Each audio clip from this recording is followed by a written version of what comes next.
Radio Hindustan. दोस्तों, हाल ही में crypto currency और एक्सचेंज एजेंसियों को लेकर एक बड़ी खबर सामने आई है, जिसमें मुख्य खबर यह है कि देश की सबसे बड़ी क्रिप्टो एक्सचेंज वजीर एक्स के सीईओ मिस्टर निश्चल शेट्टी और उनके को फाउंडर सिद्धार्थ मेनन ने अपना कारोबारी बेस दुबई शिफ्ट कर लिया है। यह दोनों अपने परिवार के साथ वहां जा बसे हैं। दोस्तों, रेडियो हिंदुस्तान के कार्यक्रम काम की बात में आज आप इसी खबर को विस्तार से जानेंगे कि आखिर दुबई में ऐसा क्या है जो वह क्रिप्टो कारोबारियों का हॉट स्पॉट बनता जा रहा है। आपके साथ इस खबर को देने वाली मैं हूं आपकी मित्र अनीता गौड़। नमस्कार दोस्तों। वजीर एक्स के सीईओ और उनके को फाउंडर का परिवार दुबई में शिफ्ट हो जाने के कारण क्रिप्टो करेंसी वर्ल्ड में खलबली मच गई है। आगे बढ़ने से पहले आपको बता दें कि वजीर एक्स एक भारत आधारित क्रिप्टो एक्सचेंज है जो यूजर्स को बिटकॉइन, ईथर, लिटकॉइन और अन्य विभिन्न क्रिप्टो परिसंपत्तियों को खरीदने, बेचने और व्यापार करने की अनुमति देता है।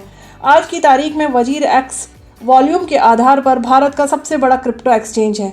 वजीर एक्स के पास 10 मिलियन से अधिक यूजर्स हैं, जिनका कुल ट्रेडिंग वॉल्यूम जनवरी 2021 के बाद से 44.7 अरब डॉलर से अधिक है। वजीर एक्स की स्थापना निश्चल शेट्टी, सिद्धार्थ मेनन और समीर महात्रे ने की है। इन्फोर्समेंट डायरेक्टरेट ने पिछले साल जून में शेट्टी को नोटिस जारी किया था कि उन्होंने करीब 2700 करोड़ की कमाई में फॉरेन एक्सचेंज मैनेजमेंट एक्ट यानी फेमा का उल्लंघन किया है। तो कई सूत्रों के हवाले से दावा किया गया है कि इससे वजीर एक्स जैसे कई क्रिप्टो एक्सचेंज अपने कारोबार को अब भारत के बाहर ले जाना चाहते हैं। तो दोस्तों, आते हैं हम फिर से मुख्य खबर पर। आपको यह भी बता दें कि क्रिप्टो एक्सचेंज पर पिछले कुछ दिनों से लगातार टैक्स एजेंसियों की रेड की खबरें भी आ रही हैं। उसके ऊपर भारत में क्रिप्टो एजेंसी जैसे वर्चुअल डिजिटल एसेट पर सरकार ने 30% इनकम टैक्स और 1% टीडीएस लगाने की घोषणा की, जिसके बाद से क्रिप्टो कारोबार में जैसे भूचाल आ गया। बजट में इसके ऐलान होने और बीते 1 अप्रैल से टैक्स लागू होने के बाद माना जा रहा है कि क्रिप्टो एक्सचेंज का ट्रेड वॉल्यूम काफ़ी तेजी से गिर रहा है।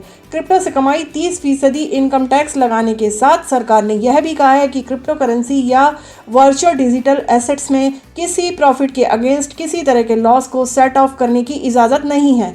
यानी कि म्यूचुअल फंड से हुई कमाई को आप शेयर से हुए नुकसान से सेट ऑफ कर लेते हैं, वैसी ही छूट यहाँ आपको नहीं मिलेगी। साथ ही सरकार ने क्रिप्टो माइनिंग को भी टैक्सेबल कर दिया है, जिससे क्रिप्टो में पैसा लगाने वालों का इससे मोह भंग हो रहा है। इस पूरे मामले पर कई टैक्स एक्सपर्ट से बात करने पर जो चीज़ें निकलकर सामने आई, उसके अनुसार कहने के लिए हम इसको क्रिप्टो करेंसी कहते हैं, लेकिन यह करेंसी है नहीं। सरकार ने इसको डिजिटल एसेट माना है, इसलिए टैक्सेशन उस एंगल से किया गया है।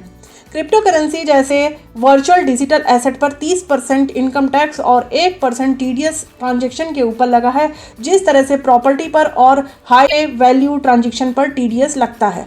जहां भारत में सरकार यह कदम उठा रही थी, वहीं दुबई में भी कुछ कदम उठाए गए। दरअसल 9 मार्च 2022 को दुबई ने एक नई रेगुलेटरी अथॉरिटी बना ली, जिसका नाम है वारा, VARA, यानी कि वर्चुअल रेगुलेटरी अथॉरिटी। इसके अंतर्गत उन्होंने बाकायदा वहां लाइसेंस देने शुरू कर दिए हैं और दुबई को एक क्रिप्टो करेंसी हब बना दिया है। तो हमारे ही देश की क्या, दुनिया की बहुत सारी क्रिप्टो करेंसी एजेंसियां दुबई की ओर बढ़ी चली जा रही हैं और वहां अपने हिसाब से काम कर रही हैं। हमारे देश से इन एजेंसियों के जाने की एक बड़ी वजह है 30% टैक्सेशन, और दूसरी ओर हमारी फाइनेंस मिनिस्टर ने जो टैक्स लगाया है उसके साथ यह नहीं क्लियर किया है कि हमारी सरकार ने इसको एक्सेप्टेंस दिया है या नहीं, बल्कि वित्त मंत्री ने कहा कि इनकम टैक्स में ऐसा कोई फ़र्क नहीं है, इसलिए इलीगल मनी पर भी टैक्स लगता है, तो उन्होंने इसको बीच में रखा हुआ है। तो सरकार की जो ये पॉलिसी है, इसकी वजह से वहाँ प्रॉब्लम आ रही है। वहीं दुबई का दूसरा एडवांटेज वहाँ मिलने वाले लाइसेंस हैं। वहाँ पर FTX ने अपना रीजनल हेडक्वार्टर बना दिया है। 8 मई 2019 को लॉन्च किए crypto derivative trading platform FTX का मूल क्रिप्टो करेंसी टोकन है। FTX के पीछे की टीम में पिछले कुछ वर्षों में कुछ सबसे बड़े क्रिप्टो व्यापारी शामिल हैं, जिन्होंने मुख्य धारा के क्रिप्टो फ्यूचर्स एक्सचेंजों के साथ समस्याओं का पता लगाने के बाद अपना खुद का प्लेटफॉर्म लॉन्च करने का फैसला किया। तो इस तरह की सिचुएशन में कंपनियां तो वहां जाना पसंद करेंगी ही करेंगी। तो दुबई में तो इनकम टैक्स नहीं होने से एक्सचेंज को फ़ायदा यह है कि एक तो वह वहाँ रेगुलेट भी हो जाता है, साथ में कोई टैक्स भी नहीं देना पड़ता। दुबई सिटीजन पर तो टैक्स है ही नहीं, हालांकि उन्होंने इस साल से बहुत थोड़े परसेंटेज में कॉर्पोरेट टैक्स लगाया है। उसकी तुलना में हम लोग बहुत हैवी टैक्सेशन की ओर जा रहे हैं। तो इससे दुबई सरकार अब जो भी करेगी वह लीगलाइज्ड होगा। पर हाँ, इससे दुबई सरकार का रेवेन्यू जरूर बढ़ रहा है, क्योंकि दुबई के जो भी सिटीजन हैं वह वारा के अंदर इन्वेस्ट करते हैं और क्रिप्टो करेंसी में ट्रांजेक्ट करते हैं, तो उनको अपना नाम ऑलरेडी रजिस्टर्ड करवाना पड़ेगा। सिमिलरली जो एजेंसी है जैसे वजीरेक्स, उनको भी रजिस्ट्रेशन करवाना होगा, तो इससे सरकार का रेवेन्यू तो बढ़ता ही है, क्योंकि यह रजिस्ट्रेशन फ्री तो होंगे नहीं। इसके इंटीमेशन ना देने से 2 करोड़ रुपए की पेनल्टी भी सरकार ने लगाई है। दुबई की करेंसी दिरहम में यह 1 मिलियन दिरहम है। इन्हीं सब फायदों को देखते हुए वजीरेक्स ने भी अपना बेस बदला है। इस तरह से क्रिप्टो करेंसी पे पूरा कंट्रोल दुबई सरकार के पास है और पूरा सिस्टम उनके पास है।